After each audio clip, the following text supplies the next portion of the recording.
kemarin sempat ribut rame artis-artis yang di-endorse sama COVID. Itu sebenarnya benar nggak sih? Semakin banyak gula darah di dalam tubuh kita, virusnya seneng loh, Pak. Iya, iya. Happy lah. Itu memang euforia ini gara-gara sertifikat vaksin ya. Saya sih jujur kurang setuju kalau selama dosis belum merata, kebijakan sertifikasi vaksin ini digunakan untuk masyarakat. Karena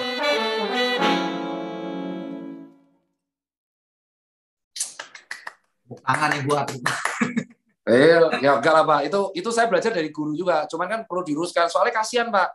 Makanya masyarakat bilang, itu lihat tuh Raffi Ahmad kena COVID, 5 hari sembuh. Ingat, dia vaksin pertama kali tanggal 14 Januari bareng Pak Presiden.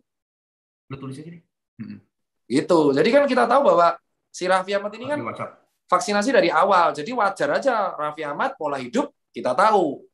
Dia pasti makanan bergizi lah, ya tahu lah. Raffi Ahmad Sultan Andara bos gitu kan. Maka ketika kita kena COVID, apa lah, Mas Kang Arman juga kan kena COVID, nggak kenapa-kenapa karena gaya hidup.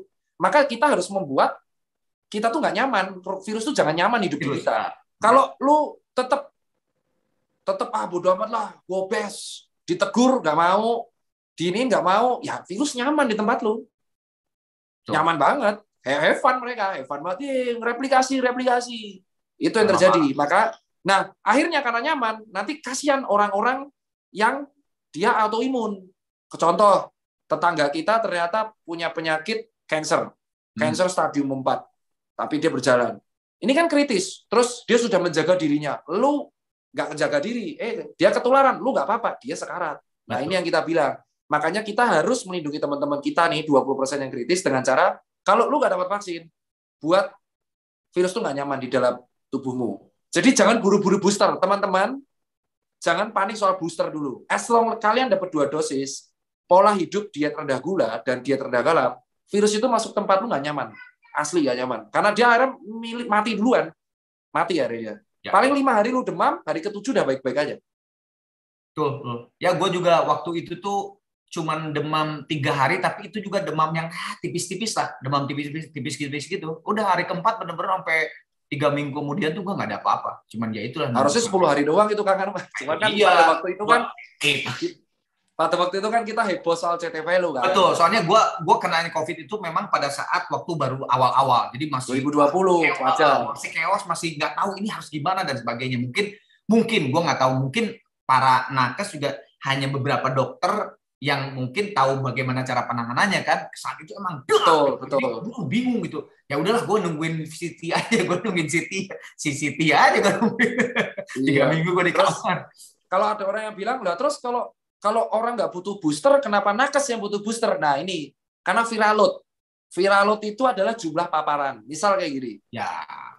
Jumlah paparan. Jadi contoh adalah orang yang kena sunbathing terus, kena sinar matahari tanpa pelindung sunscreen gini, dia akan lebih mudah, kan ada perbandingannya, lebih mudah terkena karsinoma kulit, kanker kulit, daripada orang yang pakai sunscreen. Kenapa? Paparan sinar matahari, UV. Sama seperti virus. Nakes itu yang menghadapi pasien langsung, ataupun kayak saya menghadapi orang nggak tahu nih entah berantah dari mana, apakah dia papar gimana, dia viral load-nya itu terus. Walaupun antibody kita sudah punya kuat, digempur terus itu pasti akan jebol. Makanya si nakes ini, karena viral load-nya di atas rata-rata, misal dia nggak gejala, sampean pegang jas dokternya orang bekas nakes yang merawat COVID, sampean bisa kena. Dan itu kejadian di beberapa keluarga. Jadi jasnya ditaruh di rumah, istrinya nyuci, kena semua sekeluarga. Makanya para nakesnya akhirnya takut pulang rumah. Nah, karena nakes ini viral load-nya tinggi, resiko kematiannya tinggi, maka di booster lah ketiga. Nah, kalau kalian di booster, nah kalian kan viral load nggak tinggi. Maka hal itulah yang diakibatkan Moderna itu buat booster buat teman-teman. Nah, kalau teman-teman adalah pola hidup. Saya di booster enggak.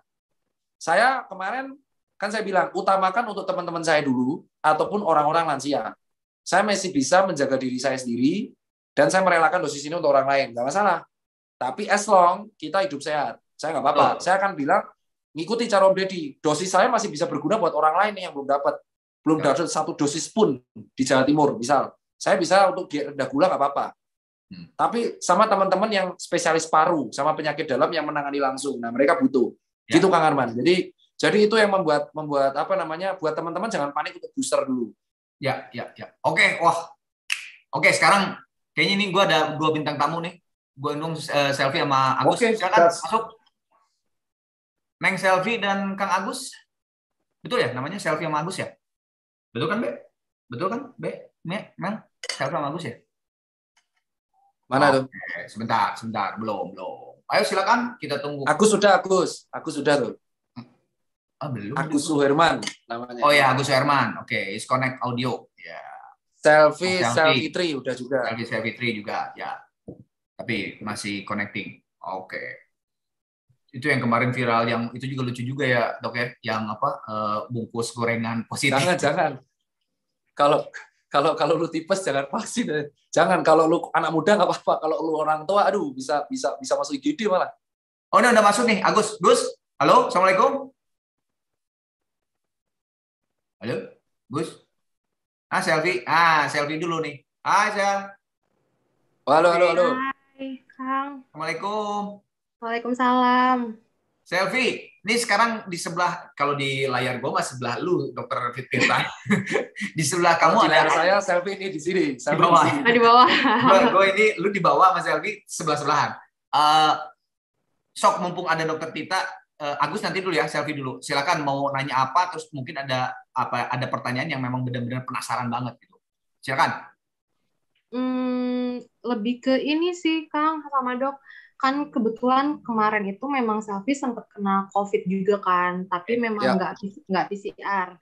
Mungkin cerita dulu kali ya, awalnya gimana ceritanya. Jadi memang awalnya itu kerja kan memang bolak-balik rumah sakit dan memang mobile banget karena marketing.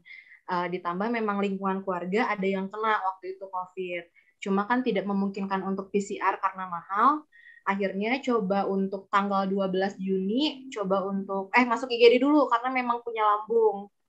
Dari IGD disaranin untuk PCR. Cuma kan tidak memungkinkan PCR, pada akhirnya antigen aja, tapi di tanggal 16 setelah 4 hari sesudah masuk IGD. Nah, setelah itu ternyata memang hasilnya positif dari PCR. Dari situ memang dari antigen itu. Akhirnya isolasi mandiri sampai tanggal 30 baru dapat hasil negatif. Nah, setelah itu kan lagi gembar-gembornya banget COVID naik kan akhir-akhir bulan Juni itu. Yep. Dan juga lagi gembar-gembornya vaksin kan lagi mulai vaksin di mana-mana gitu kan. Yep. Nah, Safi juga udah daftarin vaksin dari kantor. Terus memang kantor juga nanya ini siapa nih yang belum vaksin. Terus ditambah juga udah mulai kerja, mobilitas tinggi, dan setuju sama Dokter Tiova juga memang sekarang tuh di mana-mana tuh coba tolong buktiin sertifikat vaksinnya untuk lebih mudah untuk mana-mana gitu. Nah, pada akhirnya kemarin jarak waktu 20 hari mungkin ya 20 hari atau 22 hari ya udah karena sudah terdaftar vaksin akhirnya ya Selfie vaksin dan itu lolos gitu. Nah, kalau kayak gitu kasusnya gimana tuh, Dok? Karena kan tapi alhamdulillahnya sampai sekarang tuh sehat gitu. Sedangkan sebenarnya kan kalau misalkan dari yang disarankan kan setelah negatif itu kan memang jangka waktunya 3 bulan. Sedangkan Selfie ini cuma 20 sampai 20 hari gitu. Nah, kalau kayak gitu gimana? Oke, Dok. Oke, ini pertanyaan paling sering ditanyain juga pasien-pasien yang konsul ke WA. Dok, saya habis COVID, saya habis isoman. Kalau saya nggak vaksin, saya nggak bisa masuk kantor. Terutama teman-teman yang kerja di mall. Di Jakarta terutama. Jakarta tuh ganas banget kalau sertifikasi vaksin emang harus nunjukin. Jadi buat kawan-kawan, sebenarnya soal hal ini itu jurnal tuh banyak. Namanya ilmiah tuh beda pendapat tuh sering. Asal nggak hoax ya. Ini beda pendapat sama hoax tuh beda. Jadi, ini sempat dibahas sama Dr. Adam Prabata. Bahwa untuk orang yang gejala ringan atau OTG, ini dari jurnal ya, yang dibahas sama Dr. Adam, yang akhirnya didirit lagi karena menjadi debat di Indonesia. Jadi itu adalah kalau orang OTG kalau untuk orang gejala ringan dan OTG itu divaksin nggak apa-apa. Nggak apa-apa, saat itu juga nggak apa-apa. Karena dianggap ketika dia gejala ringan OTG itu antibodinya untuk COVID itu belum mumpuni. Jadi dia butuh booster dari si vaksin ini agar antibodinya mumpuni ke depannya. Masih terbukti efikasinya 54-65% untuk orang yang OTG dan OTG dan gejala ringan. Nah, tapi kalau gejala sedang dan berat, apa sih patokan sedang dan berat? Itu patokannya ketika saturasi kita di bawah 90%. Jadi ketika kita sudah pernah mengalami namanya infeksi pneumonia, dan itu ada gambaran pneumonia di dada kita, itu nggak disarankan. Kenapa? Karena antibodinya masih tinggi banget. Bukan titer, antibodinya itu yang lawan COVID masih tinggi. Jadi dikhawatirkan kalau vaksin ini muncul ketika antibodi itu masih tinggi banget, malah terjadi reaksi peradangan infiltrat lagi. Jadi kalau teman-teman yang gejala ringan atau OTG, sebenarnya kalaupun divaksin ataupun sudah tervaksin, itu nggak apa-apa. Nggak apa-apa. Nah, terus vaksinator tapi kan nggak ngerti. Soalnya saya menyarankan pasien, lu gejala ringan apa OTG? Ringan, Dok. Ya udah lu vaksin aja, Dok, tapi vaksinator nggak boleh. Nah, ini harus kita edukasikan ke Kemenkes. Jadi yang harusnya mundur 3 bulan itu adalah orang-orang dengan gejala berat atau gejala sedang. Dengan catatan ketika dia vaksin, dia fit. Ya. Karena kan lucu, kalau OTG, contoh kayak Kang Arman nih. Kang Arman misal nggak kenapa-kenapa. Terus vaksin. Ternyata dia begitu dicek, ternyata swabku positif, Bu. Nah, berarti kan dia nggak bergejala, padahal dia dapat vaksin. Dia nggak akan bunuh, nggak akan apapun. Impact-nya itu dia adalah efektivitas antibodi. Jadi, as long gejala ringan dan OTG, dan terlanjur dapat vaksin, itu antibodi masih akan muncul dan efektif. Tapi kalau gejala sedang dan berat, disarankan nunggu 3 bulan. Nah, tapi kalau di Kemenkes, ini langsung binari, ya atau tidak. Pernah COVID? Gak. 3 bulan. Pernah COVID? Gak, 3 bulan. Padahal, vaksin ini masih terbukti efektif untuk melindungi orang yang OTG atau gejala ringan. Tapi sedang dan berat, dia nunggu dulu recovery. Karena untuk gejala sedang dan berat, itu masih ada potensi long COVID. Jadi saturasi mentok di 90 terus. Dan ini sampai dipublikasikan sama Lewis Hamilton. Lewis Hamilton itu pembalap F1 ya. Kemarin dia balap juara 3, dan dia tuh lemas banget. Ditanya, kenapa lu lemas? Lewis Hamilton dengan gamblang jawab, ini efek dari COVID-ku di Desember, bro. Sumpah lemes banget. Nah, ada beberapa orang yang long COVID. Makanya kalau orang-orang long COVID ini, biasanya ketika divaksin ditolak. Makanya suruh nunggu 3 bulan. Karena ketika 3 bulan, biasanya antibodi udah turun. Itu jurnal. Tapi kan namanya ilmiah itu berkembang ya. Kayak WHO.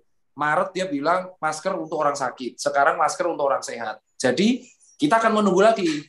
Dan kemungkinan besar nih, vaksin itu akan boleh untuk gejala ringan dan OTG. Sama ketika ibu hamil. Hari ini ibu hamil, kelahiran 13, kehamilan 13-33 minggu itu boleh.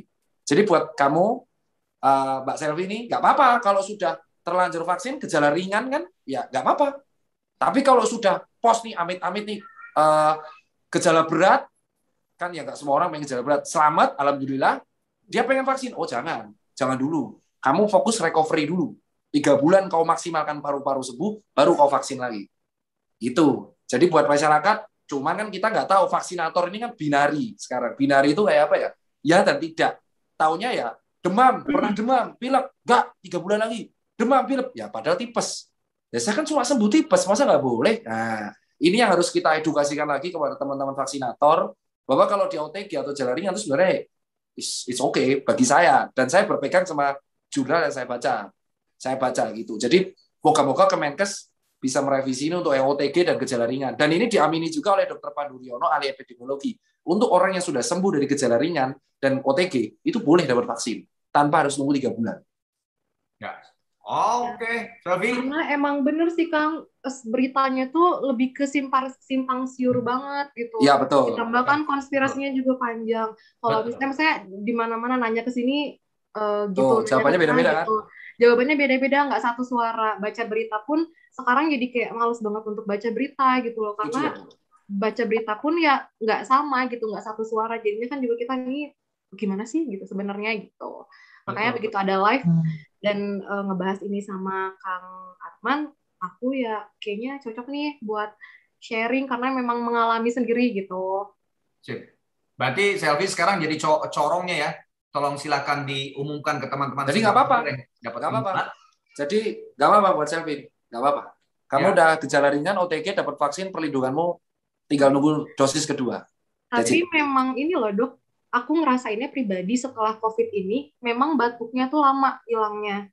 Dan aku ngerasa tuh lebih ke apa ya, nafasnya jadi lebih pendek gitu loh dibanding sebelum-sebelumnya. Tersengal-sengal kalau orang bilang. Terus kalaupun memang batuk, misalkan batuknya kering, nggak sering batuknya nggak kering, tapi sekalinya batuk itu aku muntahin dahak.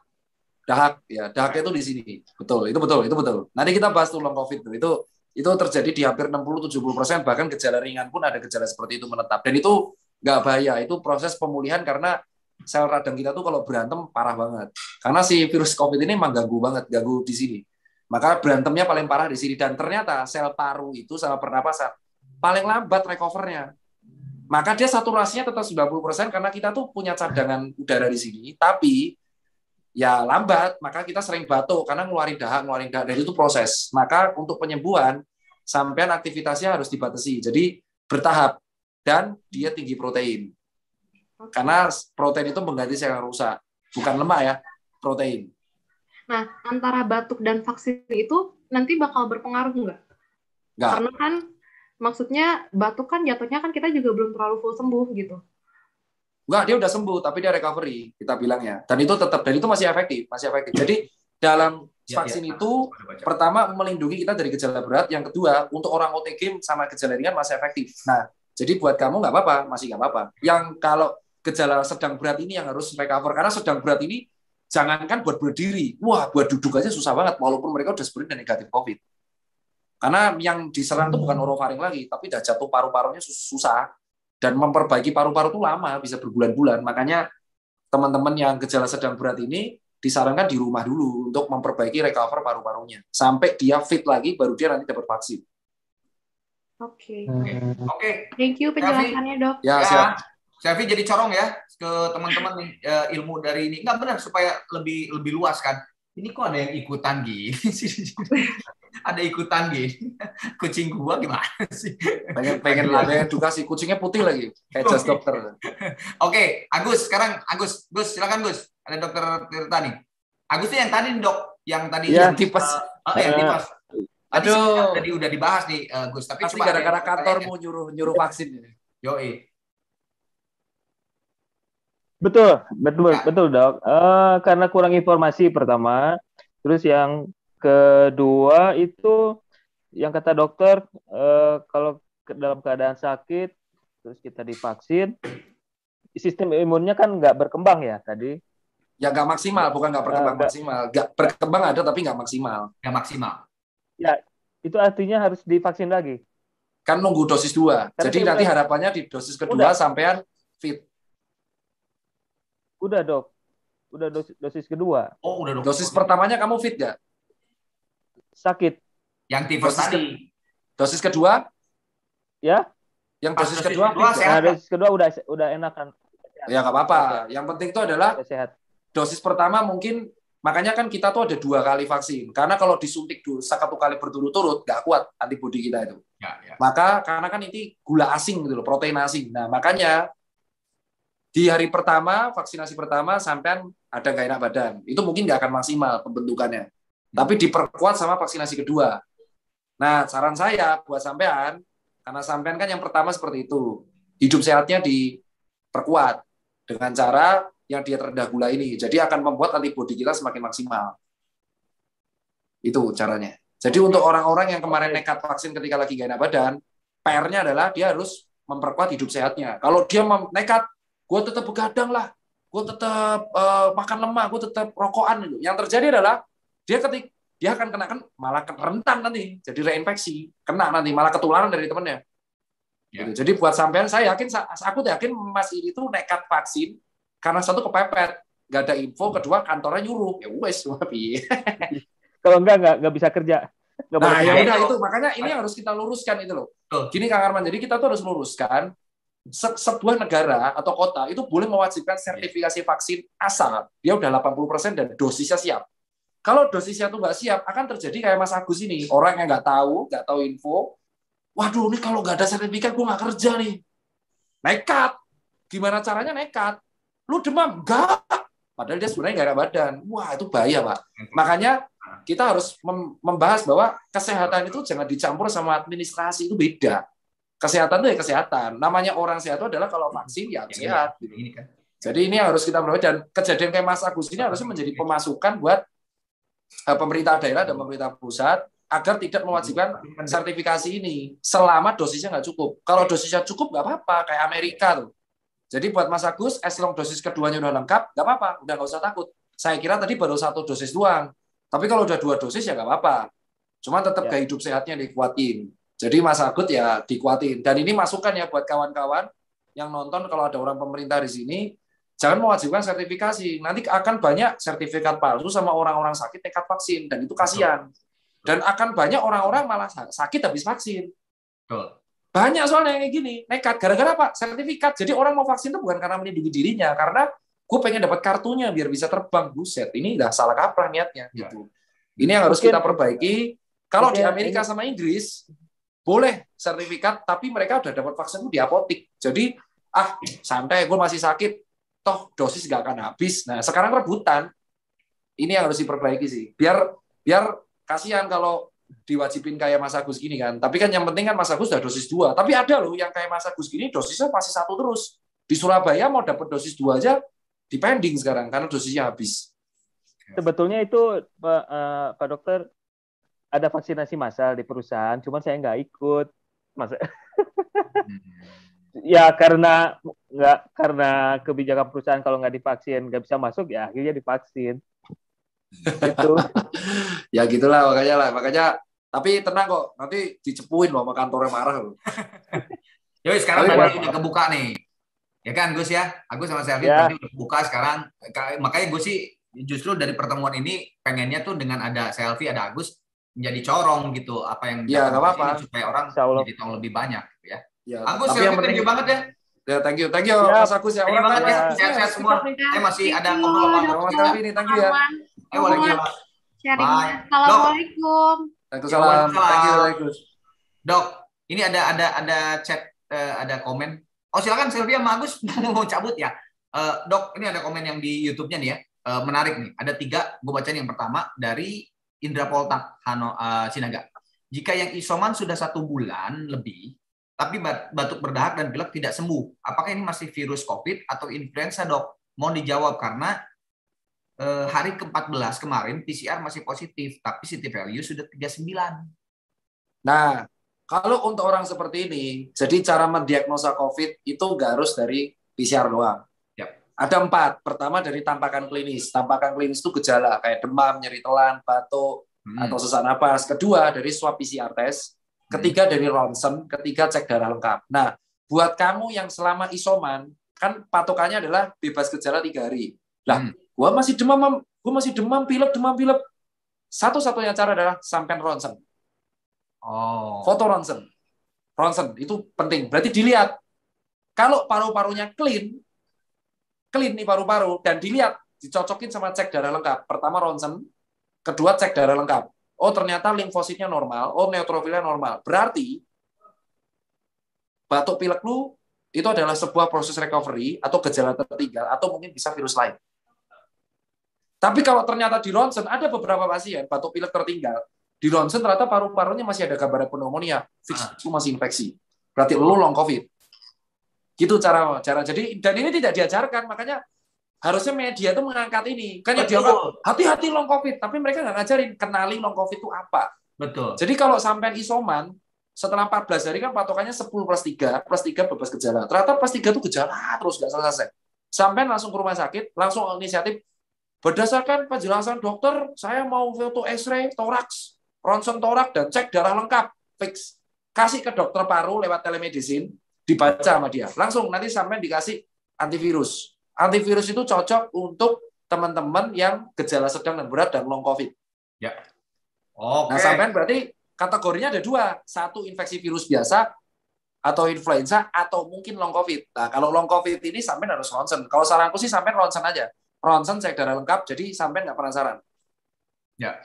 Nah ini banyak juga nih soalnya kalau yang udah pada sembuh COVID tuh udah negatif gitu, nggak di itu tuh kebanyakan tuh nggak ditorak lagi, nggak di ini ya, tiba-tiba iya ada masalah. Jadi itu kayak kasus almarhum siapa yang artis aktor tuh yang cowok yang dia tiba-tiba badai sitokin padahal udah negatif COVID. Iya siapa ya? Yang pendeta yang lupa gua ya itu. Kalau almarhum itu termasuk orang yang udah negatif COVID, tapi tiba-tiba dari 10-14 ada gejala tertinggal. Aditya ya. Nah ya betul, Mas Adit. Nah beliau itu kena badai sitokin ketika dia negatif COVID. Why? Karena virusnya mungkin sudah nggak ada. Tapi impact tertinggalnya ini yang bahaya. Nah, itulah yang harus kita atasi. Makanya orang-orang seperti beliau ini kan beliau ada kompromis ya, termasuk faktor resiko karena beliau ada komorbidnya. Nah, itu yang harus kita aware. Kasihan 20% orang kayak beliau itu banyak banget. Yap. Oke. Ya, itu ada lagi? Ada. Ini ada. Dok, punten. Setelah divaksin kedua, kalau kita cek antibodi ada angkanya. Idealnya berapa? Teman-teman saya tuh ada yang jadinya puluhan, ratusan, tapi ada juga yang 0, idealnya berapa, Dok? Nah, jadi buat teman-teman, untuk orang yang ngecek antibodi, ada yang ELISA, ada yang serologi, ya kan? Itu sebenarnya bukan patokan kamu aman apa enggak. Ya, tapi adalah ada antibodi yang mirip untuk melawan si COVID. Nah, COVID ini kan bentuknya mirip semua ya. Jadi bisa jadi antibodimu 1000. Tapi diceknya 1 minggu setelah kena COVID, ya wajar IgM itu berarti kan. Mungkin jadi. Jadi tidak ada patokan resmi yang menjadikan bahwa gua antibodi segini, berarti antibodi gua ada. Tapi normalnya itu kan kalau ada antibodi 0,05 atau 0,5, ya katnya itu berarti lu belum pernah terinfeksi atau belum pernah vaksin. Kalau di atas itu ya berarti antara kamu pernah terpapar atau udah pernah vaksin. Jadi nggak ada batasan angka. Mau itu 40, mau itu 1000, mau 2000, mau berapa kayak. Yang penting kalau udah di atas berarti sampean udah pernah terpapar atau sampean sudah pernah terpapar secara infeksi natural, ketularan, atau pernah vaksin. Udah itu doang. Jadi udah, berarti sampean sudah ada antibodinya di-maintain. Sip. Ini satu lagi, Dok. Kornel Oscar. Saya sempat dilarang vaksin oleh suami karena sedang dalam periode ASI. Apakah sebenarnya ibu menyusui boleh menerima vaksin? Apakah ada efek jangka panjang? Boleh banget. Jadi orang ibu menyusui, busui, itu kalau vaksin boleh, karena dia bisa mengeluarkan antibodi pasif ke bayinya. Pasif berarti. Jadi nggak apa-apa. Oh, ibu menyusui itu malah boleh. Nah, di awal yang orang takut tuh malah ibu hamil. Jadi gini, awal mula ibu-ibu hamil ini kan takut ya untuk divaksinasi karena kan belum ada jurnalnya. Ternyata orang yang hamil dan kena COVID itu resiko kematian ibu dan anak, kematian maternal itu tinggi, lebih meningkat daripada orang yang hamil tapi tidak kena COVID. Makanya perlindungan orang-orang yang kena ibu-ibu hamil 13-33 minggu itu kalau bisa divaksin. Nah, untuk ibu menyusui itu boleh. Dok, kalau saya program kehamilan gimana? Nggak apa-apa. Kan divaksin duluan, baru program kehamilan. Ya nggak apa-apa. Dan nanti lanjut lagi, nggak apa-apa. Jadi buat ibu-ibu yang menyusui nggak apa-apa. Dan buat ibu-ibu menyusui yang lagi kena COVID, sampean punya 2 pilihan. Ini sekalian, buat 2 pilihan. Satu, kalau menyusui dan kena COVID, sampean bisa pakai ASI peras, terus di ASI pompa, terus dikasih bayinya. Atau kedua, sampean tetap menyusui tapi pakai masker dan cuci tangan. Nah, itu aja kalau dari saya. Karena antibodi dari yang dihasilkan dari ASI untuk bayi itu sangat penting. Jadi jangan sampai bayi-bayi umur 6 bulan ini nggak dapat ASI sama sekali. Jadi itu aja yang bisa kita utarakan. Oke, nah ini gue udah lebih nih waktu 1 jam, kasihan juga. Nggak apa-apa, santai. Soalnya asik kalau kayak gini asik banget nih. Soalnya bahasanya kita kan kalau di TV cuma dikasih kesempatan 15 menit. Ini kan kita bisa jelasin clear. Nah, sekarang gini, pernyataan dari seorang dokter Tirta untuk yang masih gue takut divaksin, gue dengar begini, di media sosial begini, apa? Silakan.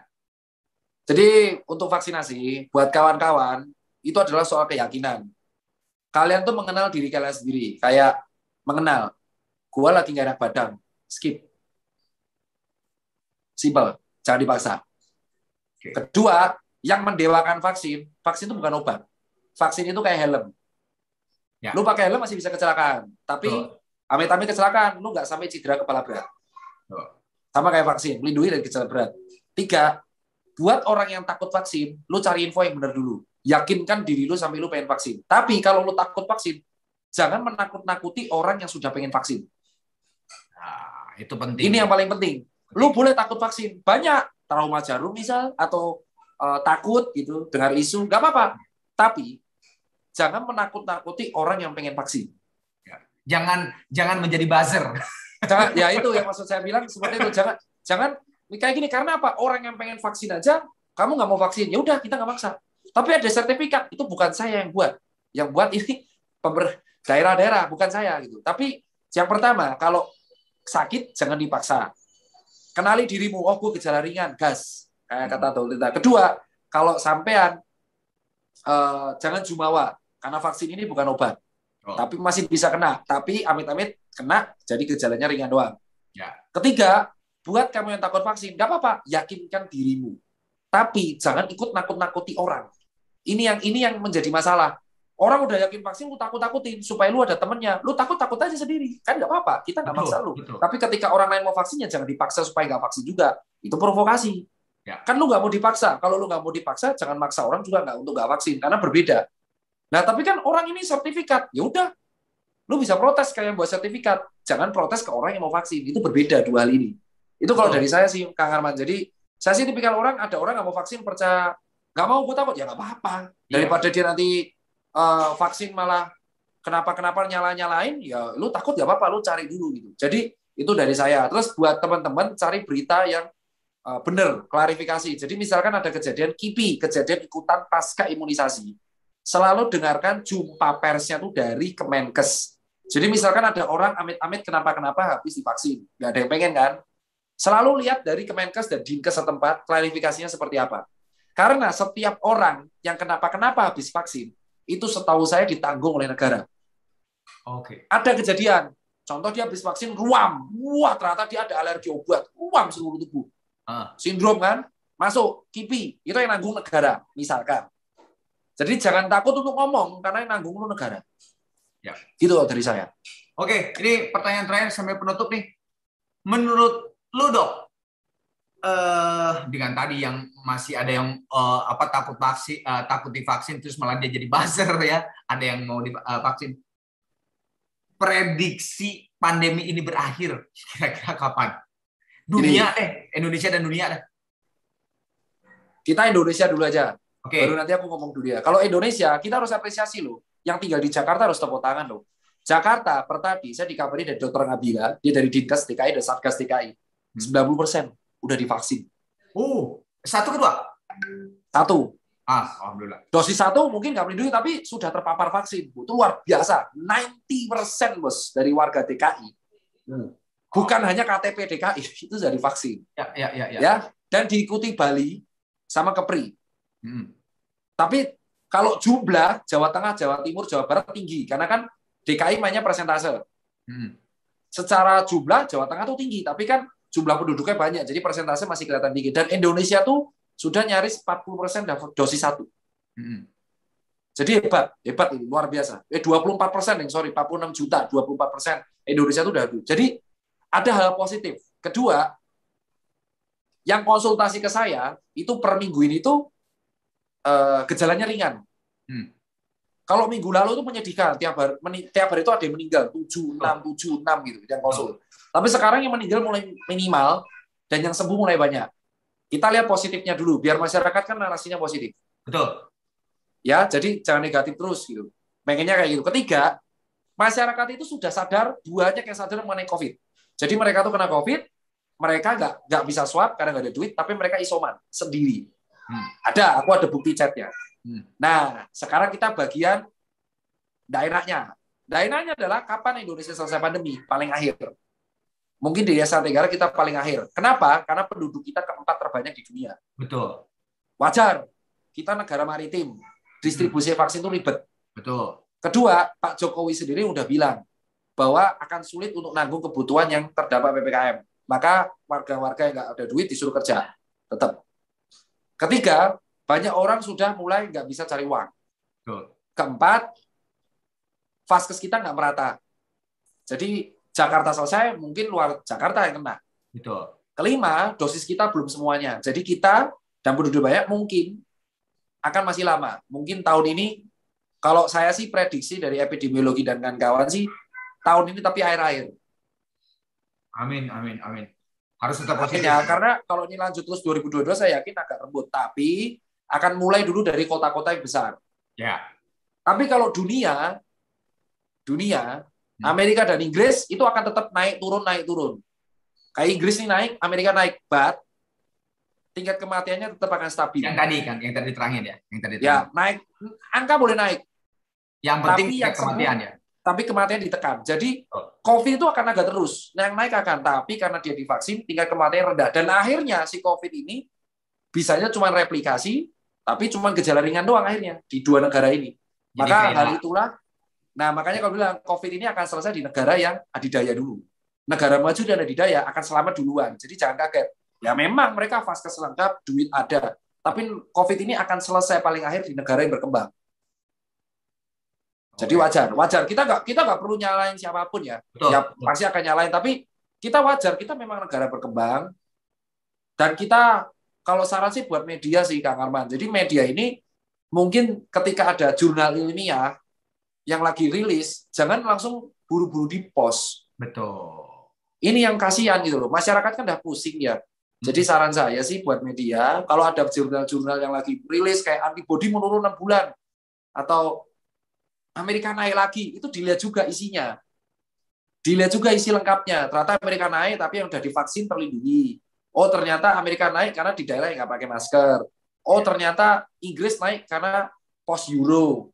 Oh ternyata Sinovac itu titer turun tapi tetap efikasi naik. Itu kan yang nggak diisi. Jangan buat clickbait yang buat masyarakat tuh panik. Betul. Saran saya sih media mulai mengenalkan hal positif. Contoh hari ini Olimpiade Emas. Dilihat protokol yang bagus di Tokyo. Bisa nggak dicontoh untuk liga kita? Atau hal itulah yang kita harus angkat sih. Jadi masyarakat ini punya hope dan semangat yang realitanya. Betul. Tapi kalau kita dihajar dengan kayak berita yang kepanikan, panik ini bukan hanya kematian, tapi dihajar dengan panik. Yang ada apa? Stres. Mana? GERD-nya naik. Yang ada nanti penyakit asam lambung semua, rumah sakit isinya nanti. Itu sih Kang. Kalau saya sih pesan buat media sih, kita mulai selektif milih berita sih. Kasihan soalnya yang di bawah udah mulai capek. Ini contoh bulu tangkis. Semua isinya bulu tangkis. Lihat, semua orang sepi kan nonton. Kenapa? Karena medianya kompak. Berita adalah positif. Bulu tangkis semua. Nah, seandainya kita begini terus mungkin ya hope kita akan banyak. Iya. Ya. Wah, gue seneng nih hari ini. Tapi ya, ini benar. Terus terang banyak banget informasi yang gue yakin yang nongkrong sekarang live di sini juga banyak banget yang berterima kasih sama Dokter Tirta. Gue sendiri juga bersama tim juga ini sambil dari tadi juga tim gue WhatsAppan di sini. Gitu. Di sini gua terus. Berarti banyak banget dan mudah-mudahan ini kan live nih Dok. Ini live nanti setelah ini gua wrap. Terus nanti disimpan di VOD di YouTube channel. Gak apa-apa, bagus. Mudah-mudahan makin menyebar. Dok, thank you banget ya Dok ya. Nuhun pisan. Thank you Kang. Aku yang thank you Kang. Ini sejam itu waktu yang sangat lama buat elu lah. Iya. Thank you banget dikasih wadah kayak gini. Terakhir gua sama lu ketemu waktu itu ya vaksin ya. Vaksin. Makanya kan gue bilang nomor lu bisa hilang di mana ya? Ganti nomor apa gimana? Itu dia makanya bingung kok nggak ada di handphone gue. Makanya kan kalau gue bilang Inggris itu gue akuin ya, Inggris itu tahun lalu luar biasa kedampaknya. Tapi kita tahun ini lihat mereka IPL udah rame. Iya. Nggak kan gue kemarin terakhir ke sana waktu Lebaran, bukan Lebaran Idul Adha kemarin Idul Fitri kan gue ke sana kan. Itu jadi waktu gue pertama kali ke sana itu lagi lockdown. Wah itu benar-benar kayak film Resident Evil. Asli itu wah itu nggak ada orang aja. Wah gue bilang ini jarang-jarang gue ke Inggris kayak gini gitu kan. Nah pas gue datang lagi ke sana di Lebaran itu kan lockdown udah dicabut. Itu ya udah santai aja, udah santai dan tingkat kematian juga rendah itu di situ gue. Wah hebat. Jadi ini yang perlu kita kasih tahu ke media ya. Jangan nganggap angka positif COVID itu naik. Emang pasti naik, Bos. Namanya tracing-nya pasti naik. Yang lu post tuh angka kematian sama angka kesembuhan. Jadi seimbang. Oh kesembuhan naik, tapi kematian naik. Yang kita harus fokus adalah harus sembuh, kematian turun. Nah itu yang kita post. Tapi kalau yang di post cuman positif doang, ya pasti akan naik positif itu. Kita penduduknya 270 juta. Betul, udah sekarang gitu maritim udah. Iya, jadi sekali lagi sih sebelum ditutup sih, kita lihat ya, penduduk terbanyak itu Amerika, Cina, India, Indonesia. 4-4-nya ini pasti COVID akan tinggi. Secara logika ya, 20% pasti berat. Tinggi. Betul. Nah, makanya karena angka COVID-nya masih tinggi, yang kita tekan tuh angka kematiannya. Nah, ini yang harus diluruskan dari semua adalah sampean harusnya yang perlu di-post adalah kesembuhan dan kematian itu harus imbang. Kesembuhan naik, kematian turun. Kalau kesembuhan naik, kematiannya naik, itu garis lurus. Berarti belum selesai. Nah, ini yang harus kita push. Gimana caranya? Kalau teman sampean ada yang kena COVID, jangan diolok-olok. laporin, langsung kasih makanan dia. Wah, kasih protein, udang, apalah itulah. Itu sih Bang. Siap. Oh, thank you banget Dok. Mudah-mudahan kita berdoa, saling berdoa ya. Mudah-mudahan amin.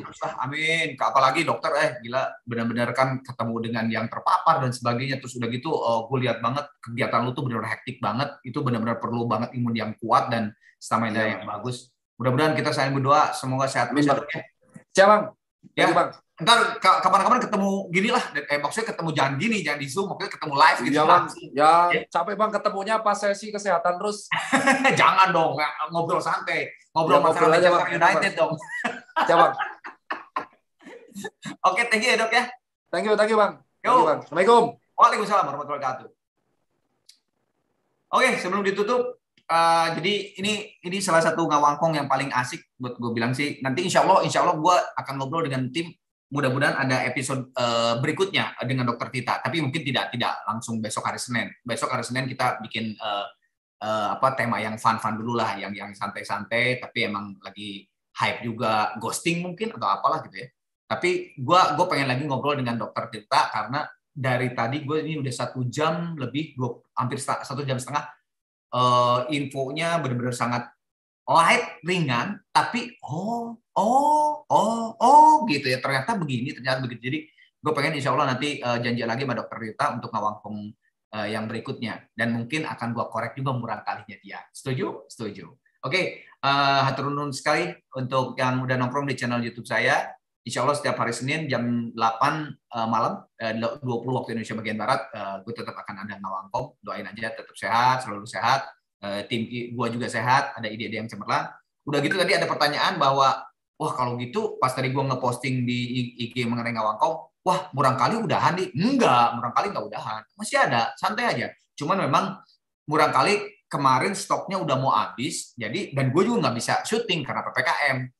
Sebetulnya banyak teman-teman gue yang mau gue wawancara, tapi mereka ya karena PPKM terus juga memang agak ribet ya di masuk ke studionya dan sebagainya, akhirnya jadi banyak yang ke-pending. Jadi insya Allah setelah PPKM ini walaupun diperpanjang sampai tanggal 9 Agustus, tapi kan tetap level 4, insya Allah kalau teman-teman gua mau datang ke tempat gua, tetap murang kali akan ada, dan tetap murang kali akan ada, itu sebuah konten dari channel YouTube saya. Nuhun pisan semuanya, sehat-sehat semua, please tetap 5M, terus tadi yang diterangkan sama Dokter Tita, saya akan disebarkan infonya, semoga Indonesia semakin lebih asik, semakin lebih sehat, dan tingkat kematian itu yang paling penting. Tingkat kematian semakin menurun di Indonesia. Wabillahi taufiq wal hidayah. Sorry. Sebelum wabillahi taufiq wal hidayah, jangan lupa like dan subscribe. Like dan subscribe terlalu keren. Jangan lupa link dan subscribe channel gua. Wabillahi taufiq wal hidayah. Wassalamualaikum warahmatullahi wabarakatuh. Kemana kan ku cari bayang senyummu, ku rindu dalam pelukmu. Tak mampu aku jalani hidup tanpamu. I wanna be with you.